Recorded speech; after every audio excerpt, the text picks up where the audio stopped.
አሰላሙ አለይኩም ወራህመቱላሂ ወበረካቱ። ውድ የተከበራችሁ የአያት ቤተሰቦች እንዴት ናችሁ? ደህና ናችሁ? እኔ ጋር አልሐምዱሊላህ። እንዴት አድርጎ ይዟችኋል? ደህና ናችሁ? እኔ ጋር ሁሉም ሰላም ነው። እንግዲህ ዛሬ መተናል ብሏል ማለት ነው። እንግዲህ ዛሬ ይዘን የመጣ ነው እነ የአብርሽ ጓደኛ ማለት ነው እና ጋሼ አዲስ አበባ ገብተዋል።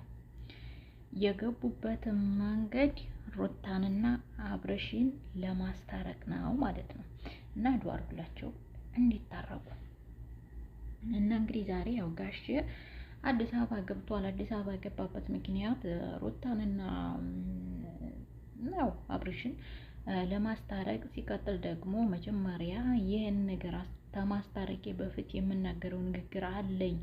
ምክንያቱም እኔ የተሞክሮዬን እዚህ ደረጃ ያደረሰኝን የትዳር የሚከፈለውን ነገር ያን ተናግሬ ነው እነሱን ማስታረቅ የምችለው። ሁለታቸውም ልጅ ናቸው፣ ምንም አያውቁም። ሲቀጥል የሰው ወሬ እየሰሙ ህይወታቸውን ይበጠብጣሉ። ትዳር የሚባል ነገር ቀላል ነገር አይደለም ብለው የአባትነት ምክር ሰጥተዋል ማለት ነው። እና እንግዲህ እነሱ የሚሉትን ለማንኛውም ለእነሱ ብቻ ሳይሆን በፊት እናትና አባቶቻችን ትዳር ሲይዙ የሰው ወሬ አይሰሙም፣ ያዳምጣሉ። ሲቀጥል በቶሎ ነገር የሆነ ነገር መቸኮል ነገር አያመጡም፣ አይቸኩሉም፣ አይናደዱም።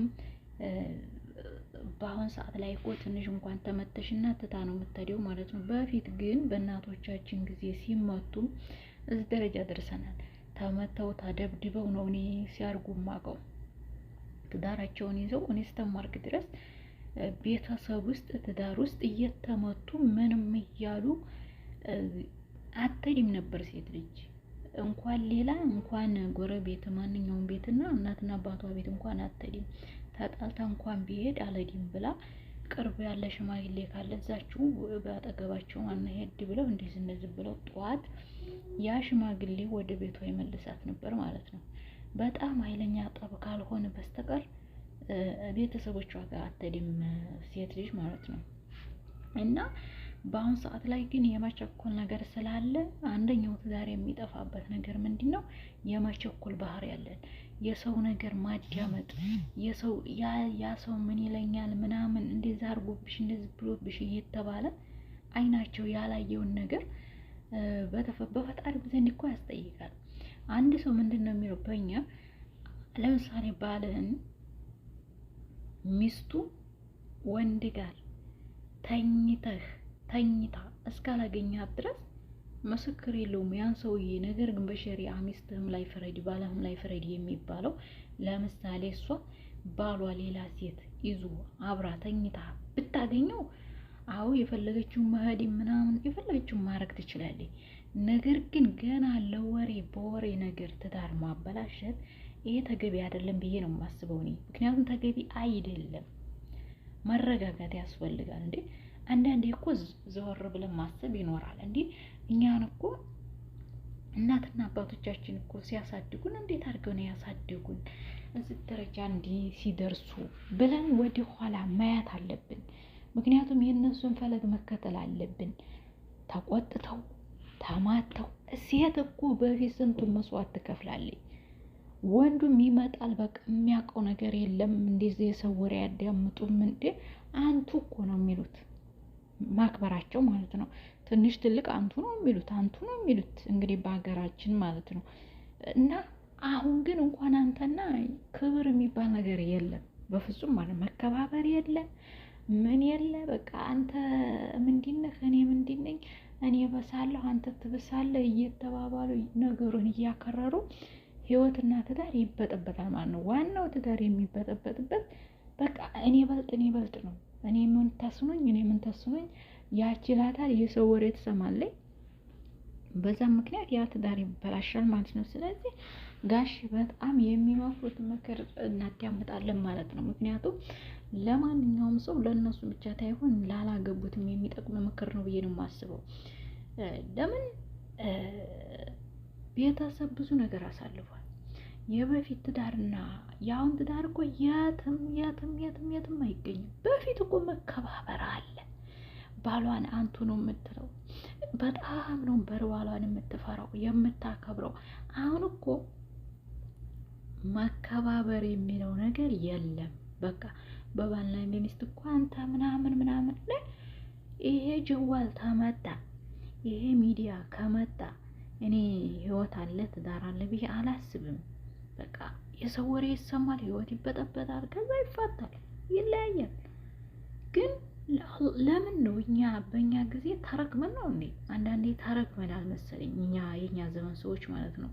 ትዳር አይበረክትልን፣ ገንዘብ አይበረክት፣ አብሶ ሚዲያ ላይ ወጣ ገንዘቡ አይበረክትም፣ ምኑም አይበረክት። ለምን እንዲሆነ አላቅም። እኛ ማለት ጥፋታችን እኛ የአሁን ትውልድ ለምን እንዲሆነ የባከነ ትውልድ የጠፋ ትውልድ ማለት በእኛ ዘመን ነው።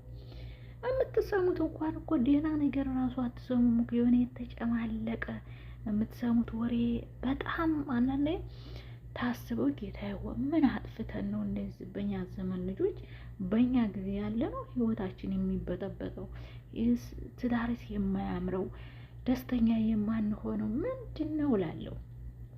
በፊት እኮ ተብቃቅተው ወላሂ ተብቃቅተው ማለት ነው ቆሎ ቆርጥመው ህይወታቸው ደስ ሲል ትዳራቸው ደስ ሲል ክብር ነበር እኮ እንኳን ሌላ ማለት ነው። አሁን እኮ ፈጣሪም እየተቆጣ ይመስለኛል። እየተላላሱ ምን እየተባባሉ እየተሳሳሙ ይመጣሉ።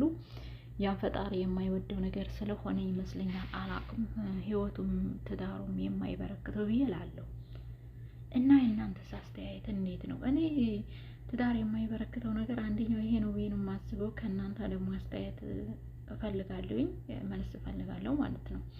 እና ሚዲያ ሲወጣ መሳሳም፣ በሚዲያ መተሻሸል፣ ዛሬ እኮ እዛ ሄደን እንዝናናለን፣ ዛሬ እኮ ምናምን ብልጭልጭ ህይወት ማለት ነው።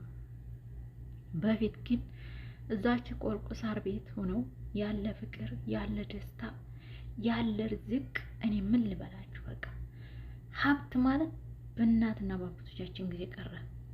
በእኛ ጊዜ ላይ እኔ ገባው ሚዲያ ላይ ሁሉንም ስከታተል እንደዚህ ብዬ ሁሉ ሴቲቱን ገንዘብ ትወዳለች፣ ወንዱም እንደዚሁ በቃ ፍቅርንና ትዳርን ብሎ የሚገባ ሰው ጠፋ። በቃ የሚፈልጉት ለገንዘብ ወይ ደግሞ ዩቱብ ለማሟሟቅ እንጂ እነሱ ፍቅር እኔ አላየሁም። በአሁን በእኛ ትውልድ ጊዜ ማለት ነው። ምንድን ነው የረገመን ነገር አለ እንዴ? እናንተ እኮ አንዳንዴ ዞር ብዬ ሳይ ማለት ነው ወደ ኋላ ስሄድ ወደ ቤተሰቦቻችን ስሄድ ማለት ነው ያለ ፍቅር ያለ ደስታ እውነት ጎረቤት እንኳን ራሱ ማለት ነው ትንሽ የጎጆ ቤት እንኳን እየሆኑ ጋሽ አበዬ በቃ አረ ያለ ፍቅር ደስ ሲል። አሁን እኮ በቃ ብርስክስክስክ ያለ ገንዘብ አይበረክት፣ ትዳር አይበረክት፣ ምንም የሚበረክተው ነገር የለም። በአሁን ጊዜ የተጨማለቀ ትውልድ ይበሉት በቃ የሆነ ብርዝቅዝቅ ያለ ትውልድ ማለት መቼ ነው? አሁን ነው። እና እናንተስ ምን ትላላችሁ? ምን አስተያየት አላችሁ እየላለሁ ማለት ነው። የሆነ ውዶች አላህ እንግዲህ ያገባችሁ እንግዲህ ትዳራችሁ ይመርላለሁኝ። በቃ ይበለን፣ በቃ ይበለን። እውነት ተመካክሮ ተሳስቦ ተፈቃቅሮ መኖርን አላህ ይደለን እላለሁኝ። እና እሱ ከፈጣሪ ነው። ምክንያቱም የኛ ስራ ይመስለኛል። እሱም አላህ ብቻ ታይሆን የኛ ስራ ይመስለኛል። ምክንያቱም ሚዲያ ላይ እየመጣን ትለጣጠፋለች፣ ትሳሳማለች፣ ትላላሳለች። ስለዚህ እንደዛ ይመስለኛል። ፈጣሪ እየተቆጣብን ይሆን አላቅም።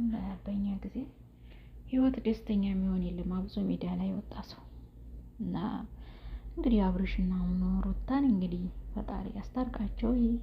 እዚህ ላይ እርጉዙና እሰቡት እንግዲህ በአላህ እጅ ተይዛ ከዛ ሲጣሉ ሁሉም ነገር በሚዲያ ነው፣ ኖሩም በሚዲያ ነው። በቃ አሁን እኮ ሁሉም የሚያስፈራ ጊዜ ስለደረሰ እንግዲህ እሱ